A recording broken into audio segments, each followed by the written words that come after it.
Let's talk very quickly about certain other compensation issues that you may or may not be acquainted with. If you are, wonderful. If not, let me put you onto these. Number one, if you serve in a church and you have some staff members on, an associate pastor, a youth pastor, minister of music, whatever it may be, there are several surveys available that you can avail yourself of that will help you determine whether or not what you're paying that particular individual is appropriate. That is it in the same range as what other churches of like size and like finances are paying? Sometimes the IRS is interested in that because of the issue of whether or not someone is benefiting unduly from a nonprofit organization. But those salary surveys sometimes can come in very, very handy and helpful when you're planning for your staff as your staff grows. Accountable and non-accountable reimbursements. Pastors do not allow the churches, and treasurers do not allow the pastors to take a flat amount of business expense each month, like a $100 car allowance, as an example. That is considered by the IRS as a non-accountable reimbursement, and that $100 becomes taxable income to the pastor.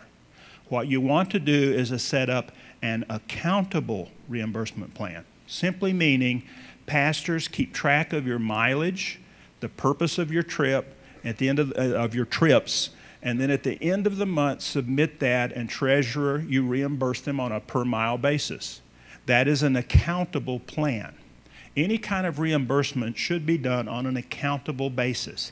If you send your pastor to camp meeting in the summertime, instead of giving him, you can do this if you choose, instead of giving him a check for, I don't know, pick a number here, $1,000 to cover his expenses, that $1,000 is taxable income.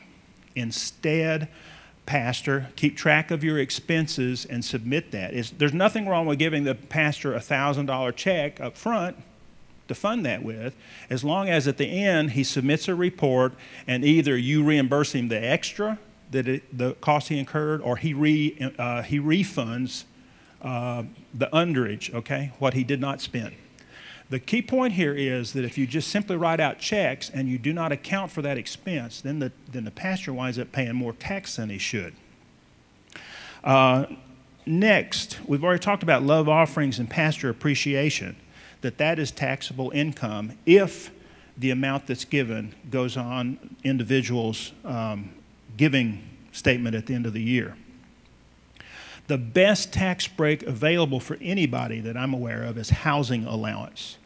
If you own your own home, you need to make sure that part of your salary is given to you, pastor, as a housing allowance.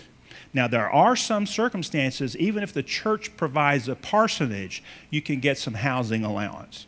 You need to talk to a good expert like Bill to know the fine nuances there. But you can claim some housing allowance even if a parsonage is there, if you're paying some of those expenses out of your pocket. Housing allowance, the IRS says that you're able to claim the lesser of three numbers when you're doing housing allowance. It's either the amount that the church board has approved as your housing allowance, which, by the way, cannot be done retroactively. You cannot approve it today and make it effective January 1. Okay, it's from today going forward. The amount that the pastor can claim is the lesser of the approved housing allowance approved by the church board, or his actual housing costs, or the fair market rental value of a similar home fully furnished with utilities. Did I say that right, Bill? Okay. One is the least of those three numbers.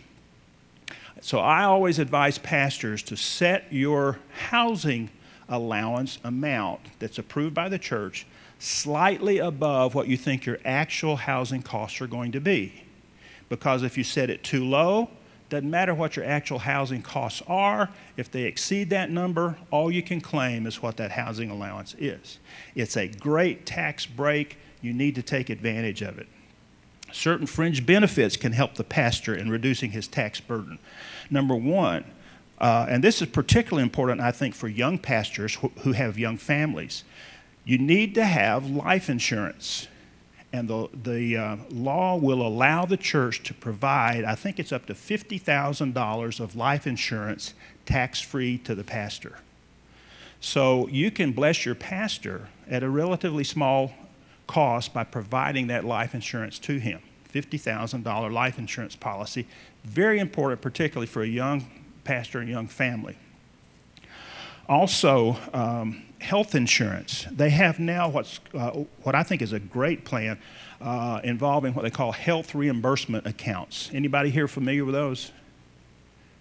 If you're not, you need to look into them. You combine a high deductible health insurance policy with a savings account, a health reimbursement savings account. The savings account covers your deductible. Let's say you have a policy with a $2,000 per year deductible. Well, you have held out of your pay $150, $175 a month, whatever it would take to cover in a year's time that deductible. The amount that you put in that health reimbursement account, when you withdraw it, you can withdraw it anytime you incur a medical expense. It's tax-free money to you. Another nice thing about a health reimbursement account is that if you don't use it all by the end of the year, let's say your health expenses were only $1,500. You had $500 left over at the end of the year. That $500 under an old plan used to disappear. Uncle Sam kept it. But with a health reimbursement account, that $500 rolls over to the next year and continues to roll over year by year so that whatever you don't use when you get ready to retire is treated just like an IRA account. It's a great plan. It's a great way to reduce your health insurance costs and get Uncle Sam to help pay for some of that. Okay? Ministers and Social Security, we talked about that a little bit earlier. The one point I want to make here, this is another contentious topic. Some people really feel strongly one way or the other. I don't want to get into that other than to say if you do decide to opt out, there are two issues that you need to address. Number one, you need to make sure that you provide for yourself a long-term disability insurance policy of some type. Because when you opt out of Social Security, you not only opt out of the retirement part, you also opt out of the disability part.